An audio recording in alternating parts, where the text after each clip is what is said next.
Hello and welcome to the DM's Book Club, a weekly book club podcast talking about Dungeons and Dragons and how we would use it and improve it and use it in all of our different campaigns. That was what the tagline is, I think. Can't remember. It's been a while since I've done it. Hello, friends. My name is Fiona. I am one of the co-hosts of the DM's Book Club. But you've noticed it's a little bit quiet here in this Zoom recording. Unfortunately, I did not get a chance to record with Hamilton over the last week. It turns out when you go to back home for a week and you meet up with all your friends and stuff, you kind of forget that you have to do content. So rather than having no episode, possibly for the whole of December, because let's face it, December and early January becomes a void for most people, I thought for the next couple of weeks, we could do some world building.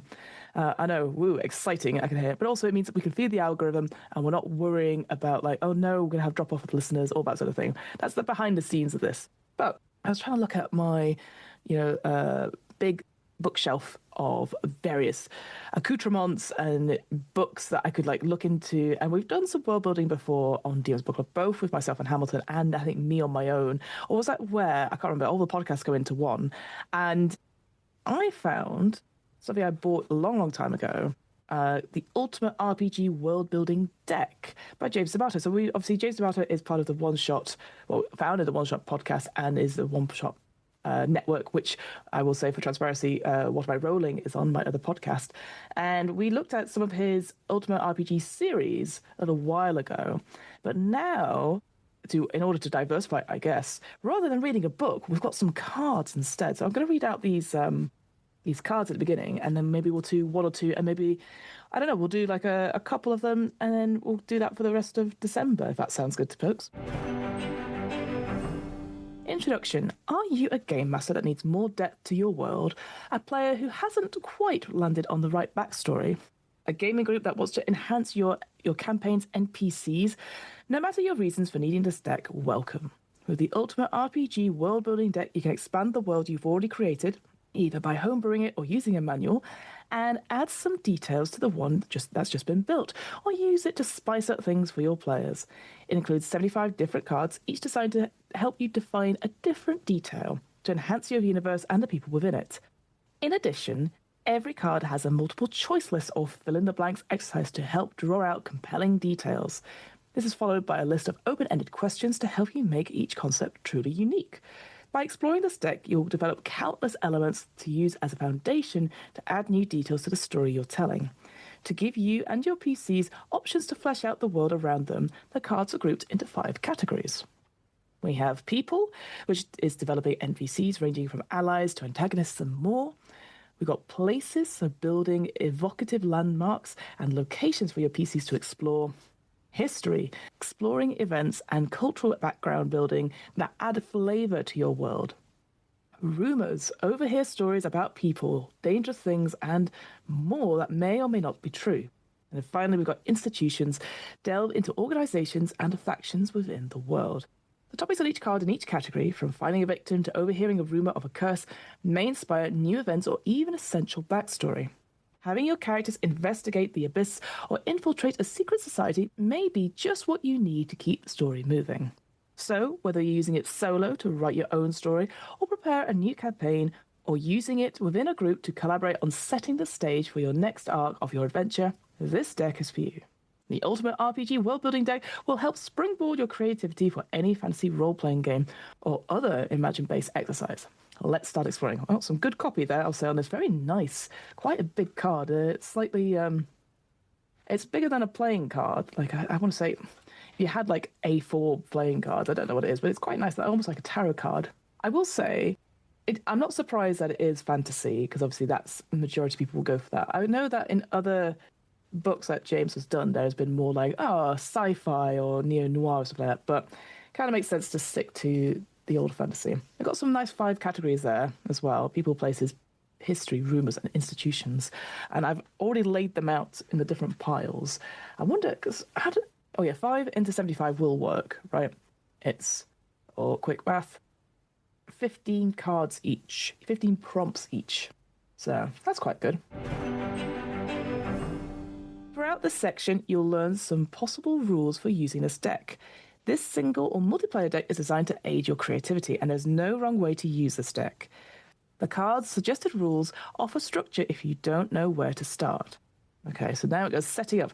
Choose which categories you want to play with. You can either shuffle all the cards together or shuffle them into separate decks representing each category. Draw a card from the desired deck and think about the concept on the card and any goals you might have for it. Follow the directions on the pick list to create details before moving on to answer the questions. Jot down any important details you may want to remember in a notebook. So, for example, if you've developed a person/place in more detail, ensure that you come up with a name for them in your campaign. Yeah, straightforward enough. After multiple cards have been developed, decide how they connect to one another or other elements in your setting. Remember, the heart of world building is finding connections between ideas. These details become more than the sum of their parts when you work to tie them together. Try asking the following questions. How does this connect to something we already created? What makes this relevant or urgent? How could this idea be connected to a visual, like a symbol, landmark, or object? Can this idea be connected to another sense like sound, taste, smell, or texture? What makes this more complicated than it appears? And finally, what is most interesting here? The further you explore a given element, the more fleshed out and rich it will be when included in your story. I think that's some good advice there. I like the idea of like how can we connect it to a different sense. That's quite fun. How is it more complicated than it appears? My go-to on that, whenever I'm creating a character, when it's always like, oh, what's their big secret? I'm always like, they're not who they say they are. They're a twin. They're the long-lost twin. Just because it completely undermines everything I've written up to so far. Single players. So when playing alone, the cards are your collaborators. The pick lists are there to get ideas flowing. Let the details you choose guide you. The questions are meant to narrow your focus to one interesting idea about the concept. Your biggest responsibility is to take ideas you create with each answer and connect them. Then, if we were doing this in a group, have each player draw 3 cards. Each player will choose one card that interests them, and every person will put their chosen card in front of them. Focusing on one card at a time, players will take turns choosing from multiple choice lists on each card and answering questions. Every player should contribute to each concept, even if it's just in the prompt section at the bottom of each card. Asking questions not on the card should be encouraged as well. You never know what will inform a key decision or detail. Once all the questions on the card have been answered, develop the next player's card. Regardless of how you're using the deck, whether it's by yourself to develop a new fantasy world or in a collaborative group before running an RPG, the exercises are fun, organised fun, and the scenarios are infinite. Even if using the same card multiple times can result in nearly endless variations. So grab your deck and get ready to build. All right. Well, because obviously I'm going to have to do a couple of episodes on this just to get us through the void that is December and January. And I don't know how long I have today to get started. So what I'm going to do, I think, I'm going to shuffle each of the decks. So as I said, we've got people, places, history, rumors, and institutions. I think I'm going to shuffle each deck, and I'm going to draw 3 from each one, and then we will maybe, what's that? So that's 5, is that 15? 3, 6, yeah, that's 15 cards. And maybe what I'll do like 3 prompts per like session. Does that make sense? So then that's 5 episodes. That's 5 sessions, right? That should be good. So yeah, let's do that. Let's create the decks. I'm going to shuffle the cards now. Oh, I've just dropped quite a lot of them on the floor. Good job, me. All right, so I've shuffled each deck individually, so it's not just like the preset thing that as it came out in the box. So I'm now going to pick 3 cards off the top for places. I'm going to pick 3 cards off the top for people. And then I'm going to take 3 cards off the top for history. Same for rumors. And then finally, 3 from institutions. I mean, this might be an absolute wash. But now I'm going to shuffle this again. And hopefully that we get like 3 different categories per session that we do this, right? We'll find out. If not, that doesn't matter too much again, because we'll get through all of these. Hopefully. All right, that was a decent enough shuffle. And of course, what you always have to do once you've shuffled, you cut the deck. So, we have, for today's session, 2 places and an institution. That's our prompts. So, let's start with the first place prompt. Interesting. Okay, so it says a battlefield. Looking around the battlefield, you see the normal elements of rubble, ash, or blood. However, out of the corner of your eye, you see blank. And you also notice blank. And then it says fill in the blanks with two options from the following list. And we have evidence of a bizarre weapon, evidence of a hidden faction, abandoned and unclaimed supplies, a lack of people and bodies, a missing landmark, and evidence of a huge creature. Instantly, one of them that sticks out to me is a lack of people and bodies. I think that's quite interesting. I always find that quite fun. And then I think the other one I'd go for, I'm torn between a huge creature and a bizarre weapon. Let's go for bizarre weapon. I think that's unusual, I think. All right, so just so I've got it, looking around the battlefield, you see the normal elements of rubble, ash, or blood. However, out the corner of your eye, you see a lack of people and bodies, and you also notice the evidence of a bizarre weapon. So we've got that as the sort of the initial picks from the list. And then we've got 4 questions here. So how is the violence here different in scale or severity from what the PCs see regularly? I think obviously my gut says this. Oh, it's like as big as the eye can see. You know, like there's no bodies for around, but there's like when evidence of a bizarre weapon, I think is like some sort of holy flame sort of thing. Like the earth is scorched, the trees around are like completely burnt. You know, that's the sort of thing I'm thinking of. But I wonder if actually, rather than saying like it's as far as the eye can see or anything, I wonder if it's small area. Like literally it's the size of a camp. Maybe just before the actual fight was going to happen, someone has come in and just attacked the whole campsite where these people are. So there's like burnt tents, smoldering campfires, set on fire carts. There's just like weaponry everywhere, like as if people were caught off guard during their sleep. So it's just contained to a small campground, but it's so severe. Like there's just like it's still burning, and maybe the flame itself is maybe it's a hot blue. You know, like that's how it's so weird. There's like these ashes in the air. Instead of the sort of normal sort of like golden embers, they're like blue, frighteningly hot to touch. Because it's tricky because obviously sometimes they're like, oh, blue is like cold fire. Maybe that's what it is actually. Let's do cold fire as the weird weapon damage. Blue embers. I know that's not. Don't actually me about science. I know. I think it is reduced to the area is a small camp, like warband camp, and it's been decimated. Right. The next question. Who did the PCs empathize with? What remains of them? I've said it's holy fire, so instantly that makes me think of justice, right? I wonder if this has been a great attack on maybe, it makes sense that somebody has rained holy justice down on maybe people that did not deserve it.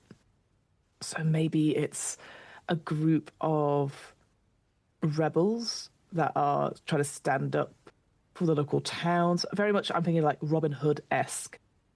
Yeah, so steal from the rich and give to the poor. I think they would empathize with them, right? It'd be hard not to. What remains of them? Nothing. They've gone. Nothing remains of them. Maybe not. Maybe there's like a banner with their symbol on somewhere, and maybe there's like a portrait. You know, one of those wanted posters that they've all taken, and it's like slowly curling up at the edges as it's being burnt. What message was left for the PCs to find? Ooh, fun. That's fun. I like that. I mean, instantly, the phrase "justice has been served" comes to mind. Maybe it would be burnt into the ground, perhaps. Like someone has like, in my head, it's a holy sword, right? And it's just like burnt it into the soft mud of the ground. So that's horrible scorched crackedness. I don't know if justice has been served. No one could outrun the law. I don't know. I can't think of like a good, like cool, quippy one-liner necessarily. But yeah, I think something along those lines, right? Burns into the earth. Maybe justice prevails, perhaps. The law prevails. All must obey the law. No one is above the law. How about that? No one is above the law, even if the law is corrupt. So maybe then this person, or these people, even we don't know if it's one person, have been, maybe they've been summoned, maybe like some sort of ritual, and whoever's summoned them is like, you must take care of this, and it's like, they're. I feel like it's very paladin-like, where they're sort of stuck on like we must do these things, and it's right and wrong are like literally black and white. So here it's like, oh well, I'm going off one person's subjective view of what justice is and what the law is. So there's no morality here. And then finally on this prompt, it says, what evidence do the PCs find that gives them hope or breaks their hearts? Oh, that's a good question as well. I feel like break the hearts is the obvious one. I think they find, like, whatever their MacGuffin is. I wonder if they've been working with these folks to gain something, to get some sort of like item or artifact that will help them in something else, and that artifact has been stolen and returned to its rightful owners. Maybe that's the sort of thing. This whole merry band of, I say war band, but you know what I mean, like sort of like rebels that stand against how society is. They have this unique item or a unique weapon or something like that to help them. A connection, perhaps. Maybe not a connection. Some sort of magical item that has now been taken back. Let's go back through. So, the violence here in this particular battlefield isn't one that is so vast we cannot see it. You can see it in clear detail because it is just the warband camp itself. The whole camp has been set alight by this horrific blue holy flame, and it's been completely decimated. The people who are here, we are giving them the sort of like a Robin Hood and Merry Men sort of vibe, that they were standing against the corrupt laws and authorities, maybe of local towns, to help people. Sort of steal from the rich, give to the poor, but operating on the outside of the law. So again, it's that dicey between good and evil, maybe for their own selfish means, but also to help others. So the idea would be for the players to empathize with them in some way. Nothing remains of them, though. There's no bodies here. Just this sort of devastation. Like, it feels like, if anything, there's no bodies or people, because when they were cut down by the flame, they just evaporated. They were emulated, and the flame was so cold, perhaps. Again, cold, hot, I don't know. It basically emulated them into dust, and the wind has blown them away. So actually, maybe it's a very dusty battlefield. Cold emulation, right? That's how it works. There's nothing that remains here, bar from maybe one burning banner or flag that has the symbol of resistance on it. And burnt into the ground in sort of like really scratchy, horrible sword writing is, no one is above the law. And why this is so awful, it's not only have possibly their friends and connections been completely wiped out by this attack, is that for the PCs to realize that their goal with this group, the reason they've been working together to get a magical item of some sort, something to help them on their quest, has been stolen. They find like the box has been like broken open and there's just nothing inside it, whatever that might be. There you go. That's the first one. Place battlefield. We've got a choice. We could do another place or an institution. Let's go for another place. Get those out the way. Oh, this is fun. It is a place to eat. Oh, this will pick us up after the battlefield, I'm sure. So the first bit at the top, it says, this place is special because of blank and blank despite blank. So we've got 3 things to fill in from the following options: the chef's skills, the patrons, the location, the entertainment. Well, instantly, I feel that the last one, despite, should be the patrons. I think it's one of those horrific influencer places. So you constantly have people who are just constantly talking rubbish and like trying to get in. So I think that's what the case is going to be. Maybe we'll go for location. And let's say entertainment. I like the idea of chef's skills. Well, maybe actually, no, we won't do chef's skills because I think that's too obvious, right? Like I can imagine this being like a greasy burger type joint. But the reason you go there is that it's great location. Like you always, you're never more than like 15 minutes away, and it's got great entertainment. Like I imagine it's one of those theatre type taverns where there's always a show going on, so you're always entertained. Dinner and a show, that kind of thing. But we have to deal with the patrons who have no theatre etiquette. That's what it is. Oh, so grim, but I like it. Okay. Now, is a dish or drink here that is famous or infamous? Because, and it says choose two. It says it has a strong and pleasant flavour. It is dangerous if prepared improperly. It uses a rare or absurdly expensive ingredient, or it is part of a challenge or contest. Well, instantly, it should be part of the challenge. I think it has to be a dish. And I think it must use a rare ingredient, an expensive ingredient. Nice. I like that. I always find eating contests really weird, but that's fun. I think it's famous for it. Everyone tries it. I don't want it to be infamous and it's like, oh, you throw up. Oh, you can't, anything like that. That's not cool. And then we have, oh, wow, we've got, another 4 questions. Where is care and pride evident in this place? Where is it lacking? Well, where it's lacking, I bet the floors are sticky as hell. Oh, God, that's one thing I absolutely cannot abide in, like, restaurants, like pubs and nightclubs and anything like that, when the floors are so sticky because people have spilt drinks and there's food everywhere and you could feel your feet getting so, and you're just like, oh, what if I slip and fall? What if all those things? So I think lacking in clean floors and probably clean surfaces, right? Because as soon as you think there's like, what else haven't they cleaned, right? And then care and pride evident. Oh, there has to be a big board, maybe a big cork board, or maybe like just a wall full of portraits of famous clients, and everyone's had their picture painted of them. I used to think of like Indian and South Asian restaurants. Whenever a famous person came in, they'd always get a picture with them, with the owner, and put it on the wall. And I always think that's quite fun. That's very nice. So I think it's something like that. So I think care and pride is that there's some really cool portraits of heroes or famous bards with the staff, essentially. And they're really good, really cool drawings, and maybe they're protected by some sort of ward so that people can't deface them in some way. And like each one has like date and a name to them. So like, Sir Percival, all that sort of thing. I think that'd be quite fun. And the wall is just full of them.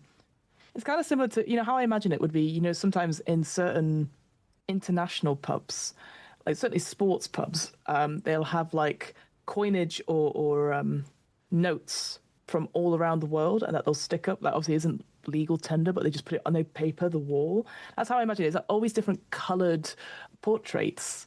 Some like drawn pen or pencil ones that are a bit faded in the sun or the candlelight, and it's just nice because it's like every person here has been featured in the picture. Like it's not just it's just the owner, it's everyone's, and it's just quite nice because they're clearly quite proud of it. And maybe there's testimonials as well. The question is obviously how long did it take to draw these portraits? I think it's just a magic Polaroid camera. It's kind of like that. I think it's just a quick shik, and it's just a quick magic picture, no bigger than your palm. I think that's quite sweet. What notable figure is associated with this place? Well, it has to be the owner, right? And it's probably called after the owner. Oh, you got to think of a good, like, tavern name. Like, it'd be something like Supper at, and then the person's name. And maybe it was like a famous explorer who used to talk lots, like tells tales and stories. And maybe it's changed so that it's like Supper at whatever, but it's now just, like Millie's. That's the sort of thing. Like, when you say like Wendy's or the like. How about Archibald? Supper at Archibald's. It's called Archibald's. And Archibald was like a famous explorer who would always invite people over and have elaborate suppers.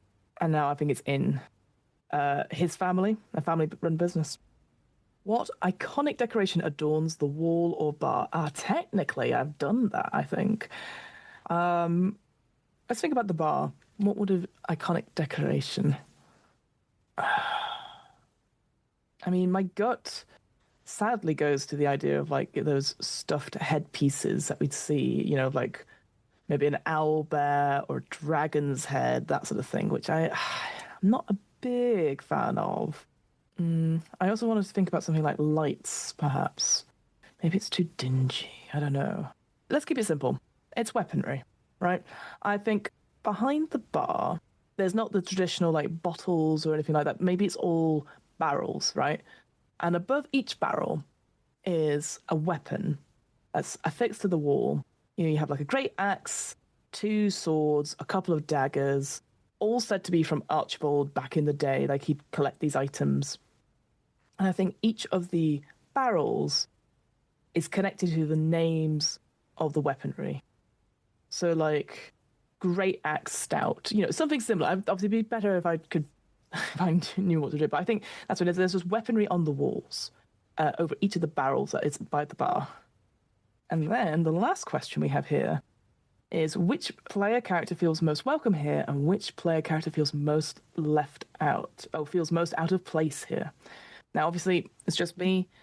I think this is very much a bawdy, sort of like almost pantomime-esque. I think maybe the entertainment we see, it's part drag show, part pantomime, part immersive theatre. So it encourages the audience to heckle and shout and join in. Oh, I can't remember what it's called, but there's that Broadway cafe in New York where the servers are singing, and you can't have like a normal, like you have to, you have to embrace it, right? So I think it's for the extroverts. I think people who feel most out of place here are going to be people who are like, trying to have a quiet conversation or decompress, perhaps, in a quiet sort of way. I think it's also probably quite hard to have a serious conversation here, right? You can't break up with someone when the pantomime is going on behind you. I think it's a raucous, like, jolly good, feel good place and expressing positive emotions loudly. So I think that's the thing. If you're a quiet, sort of more subdued person, I think you're like, oh God, it might be very overwhelming as a result. All right, so just to recap, so a place to eat we've called Archibald's, and it is a special because it's got a great location. I wonder if maybe it's like in the air somewhere or some sort of tower. I always think in fantasy, they're always like, they're like moving things around. Maybe it's a moving caravan, perhaps. I think there's something special about it in terms of like its location. It's like it's 5 minutes away. You always get you're always 5 minutes away from an Archibald's, right? And it's also famous and special for its entertainment. Every night there is something amazing going on, whether it's panto, whether it's drag, whether it's improv, whether it's stand-up, all this sort of immersive stuff to get you involved. It's like there's a play or there's always like a Christmas Carol immersive feast that happens in London, I've seen, where they'll tell the story of a Christmas Carol whilst you're eating all these amazing foods. Despite the patrons, I think the patrons are awful. They get rowdy, they shout, they heckle. It's head nights and stag nights galore. This is the kind of places that's Archibald's, right? There is a dish of drink here that is famous. It's a dish, and it's because it's part of a challenge contest, probably an eating contest, and it uses a rare and assertively expensive ingredient. What if it's... sod it. The first thing that comes to mind is like chicken wings. So what if it's cockatrice wings? Two big cockatrice wings, like a hot cockatrice wings eating contest. And they are massive, right? Cockatrices are like, I want to say they're large creatures. Let me just double check. But they're so spicy and they're so dangerous as well. Cockatrice. It's a hybrid creature, often depicted by a rooster's head and body and a serpent's tail, with the wings that vary from dragon-like to leathery bat wings. Nice. Oh yeah, they're massive. Yeah. So I think, it's always like a contest between the party to finish off these bat-like wings, which I think have a special spice to them. And you can have different, garlic parmesan, blue cheese, ranch, all the usual stuff that you get and you have to finish it within 2 hours, I think. And I think they're quite tough in places. The cockatrice wings, hot wings contest. And if they manage to finish it, they don't have to pay for it. Otherwise, I think it's like, oh, it'd probably be 50 gold per person or something like that. I think because like they're dangerous to get. There's a fucking serpent's tail of these things, Where is care and pride evident in this place, and where is it lacking? So we talked about the care and pride being this amazing wall of autographed portraits with famous clients that have come in, and it's with all the staff. It's not one person that's singled out. It's protected by glyphs, so they can't be defaced. But it's pretty incredible. Like it's just a whole wall as you sort of come in and maybe sit down, and maybe all over with the different booths and whatnot. There's these just hundreds and hundreds of portraits of famous adventurers that have come in. Where it's like is that the floors are all the wooden floors, and possibly some of the surfaces are so sticky, and you just have that sense of grime everywhere. But it's part of the furniture. What notable figure is associated with this place? As we've said, it's Archibald. He's the founder of this place. He used to be a famous adventurer, and he'd always have people around. He loved hosting things, so much so that he really, once he retired, probably, this is like a stew pot situation. It's the game Stew Pot. It's probably what has happened here. So it's called, it used to be called Supper at Archibald's, but now it's just called Archibald's, and maybe now it's a franchise. What iconic decoration adorns the wall or bar? We said it's all these weaponry over the barrels, and each weapon sort of like indicates like the name or the maybe the flavor profile of the meads or the stouts or the ales in each of the barrels. Which PCs will feel most welcome here and which will feel most out of place. As I said, if you're an extrovert, if you love immersive theatre, you're going to love this place. If you are more subdued, if you're more quiet, you are going to struggle quite a bit. So there you go. So there's Archibald's. I realised I didn't give a name to the battlefield or to the faction there. Maybe we've got this institutions prompt next. Maybe we can tie the two together there. Oh, but I like the place to eat. That was a good one. Final prompt for today. Interesting. So it's institutions is the last one. And it says, a union. Choose 2 strengths and 2 things this union struggles with. And so we have number of members, sympathy from the public, wise and ethical leadership, a supportive community of members, legal protections from violence, and strategic organisations. Oh God, I just think back to your party that's happening in the UK just now. Let's try and tie this into the battlefield a little bit, shall we? 2 strengths. If we're thinking back to the battlefield that we created, I think we have absolutely sympathetic from the public. I think that makes sense. I also think there's a wise and ethical leadership as well. Okay, so that's our 2 strengths. There are 2 things they struggle with. I think instantly legal protections from violence. Obviously, we've had a problem now with just a massive attack on them by some sort of justice squadron. And then we need, what have we got left? A number of members, so a supportive community of members, and strategic organisation. That's interesting. We've got a number of members and a supportive community of members. Those are 2 different things. I think they struggle from a number of members. I don't think there's enough people. So their resources are stretched thin. So now we have 4 more questions. First one says, which industry is this union involved in? Does it have a set of related symbols or slogans? Perfect. Well, yes, if we're looking at the battlefield stuff. Which industry? Okay, first thought, best thought. Let's say the industry is farming. I mean, this is what happens when you live in the Midwest. Farms are everything. So I think it's a farmers' union of some sort. So it's going to instantly be about agriculture. It's going to be about food and growing of said crops. And even I'd say as well, like ethical rearing and harvesting of animals as well. That's something that probably comes up quite a bit. Does it have a set of related symbols or slogans? Well, I don't want to base it too much in the real world. There's what's the in the US there is a group and they have a slogan and it goes, "We are farmers, dum da dum dum dum dum dum." It's wild. I know this because a long time ago I used to play a sport. It's now called quad ball, and it used to be Farmers of America, which was just like a community team. I think in LA they used to play, and that's what they used to say. They used to sing the song of "We Are Farmers, Farmers of America." Dum dum dum dum dum dum dum. Yeah, Farmers of America. What have they got as their image?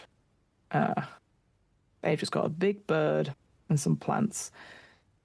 Maybe, gosh, again, do I want to just keep going Midwest on this point? Maybe it's just corn. There's a lot of corn here. Maybe it's a mixture of it's either corn or wheat, right? That's the thing. I'm thinking of harvest. I think it's just like I don't know what the word is. It's like a sprig of wheat. Is that what it's called? Oh, a stem, a stalk. There you go. Maybe it's a single stalk of wheat. That's what we're looking for. And here it says on Google, a stalk of wheat often used to represent growth, abundance, and harvest. A large abundance known as a sheaf. Okay, so there you go. What if it's a sheaf of wheat as the symbol? I'm sure that's used somewhere else in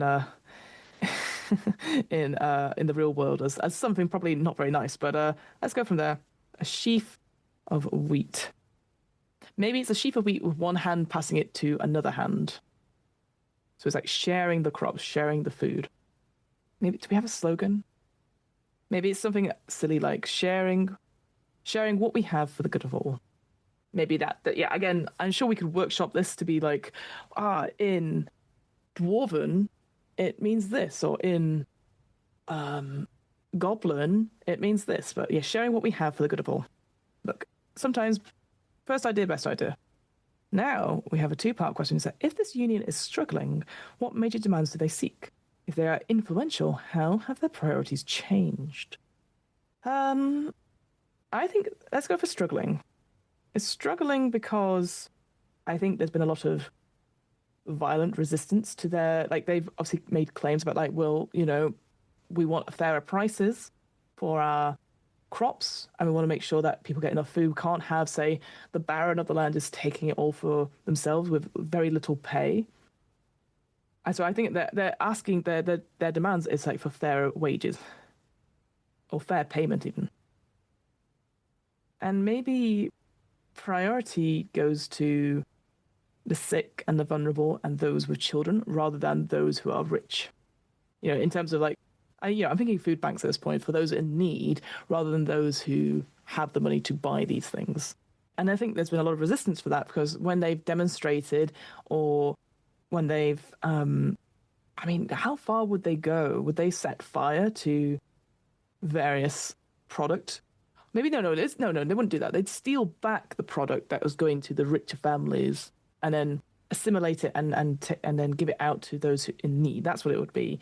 But I think anyone that's been captured has met with a lot of violence, imprisonment, maybe even punished by the stocks, being put in the stocks. So I think there's that. That's what they're struggling with is because they've only got a few members. They are, when they are punished, it is a big blow. So they're having to operate more and more in secret. Okay, the penultimate question: which figure leads this union? Who do members trust? What does management prefer? Oh, interesting. Let's always have a power dynamic. So let's have two people. Again, very much your party happening just now. Let's have an older person and a younger person. Let's make it mother and son. And I think the son, again, maybe this is very stereotypical, perhaps, maybe tropey.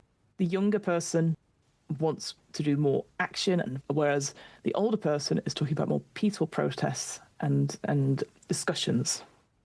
I think they're both farmers as well.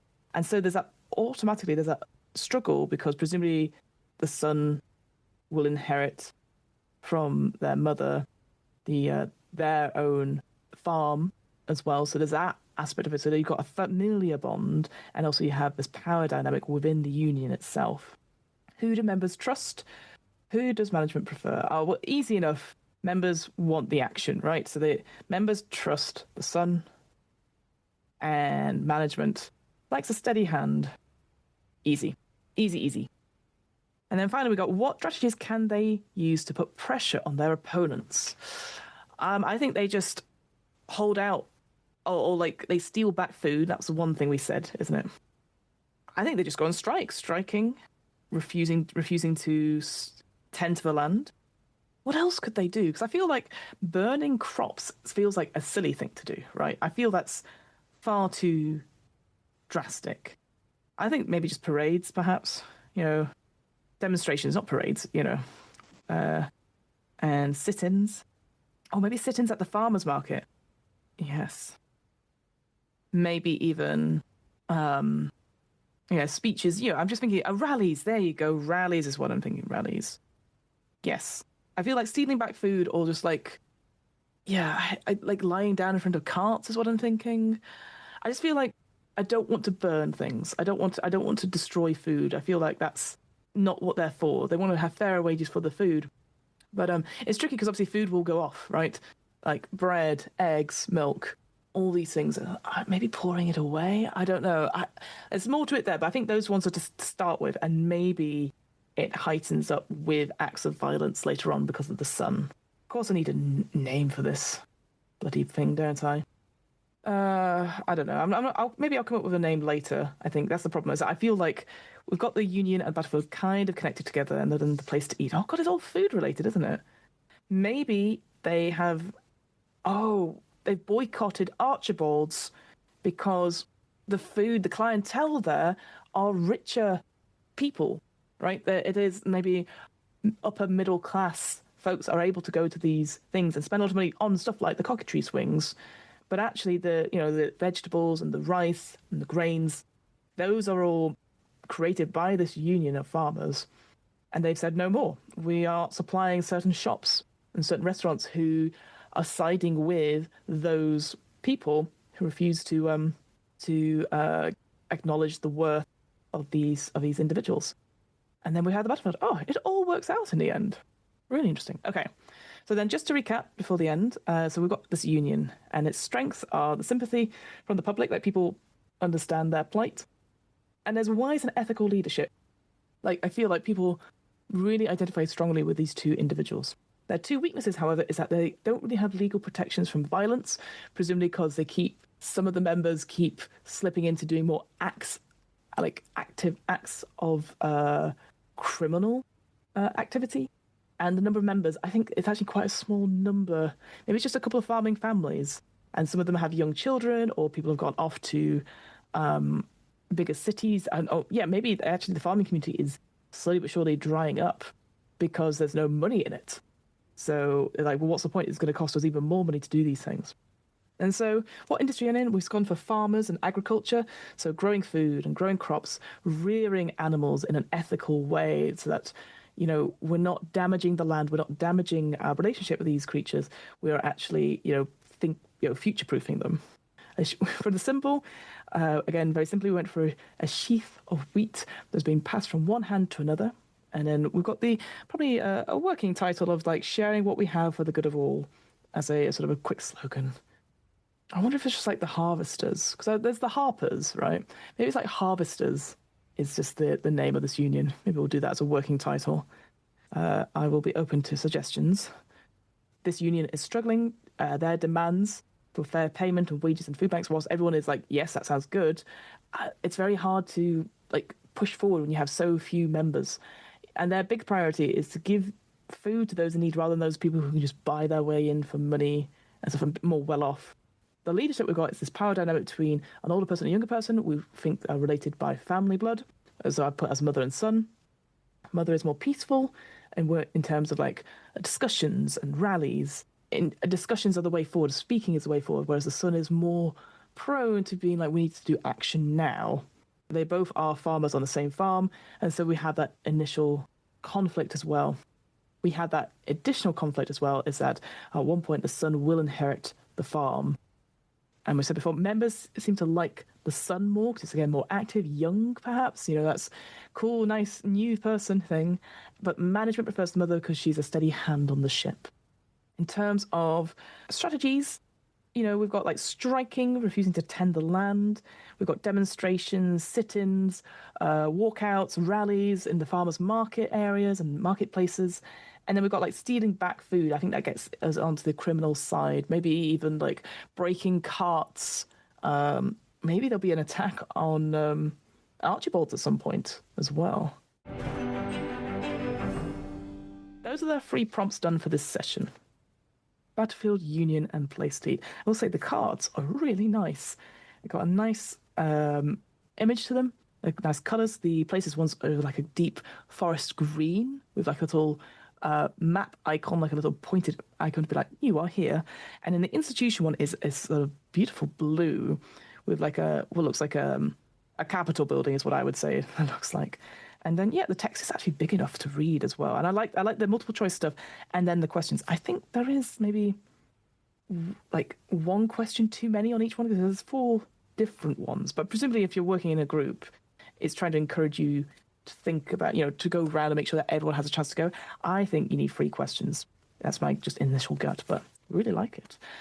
Okay, so that is this probably haphazard episode of the DM's Book Club. Thank you so much for listening. Obviously, happy December. As I said, we're going to try and do the rest of the prompts that I've picked up for the next 4 episodes. So we're going to have all the way out through December and then into January as well. So yeah, just want to say thank you so much for listening. We'll be back next week with more of these world building prompts. And until then, we will see you on the flip side.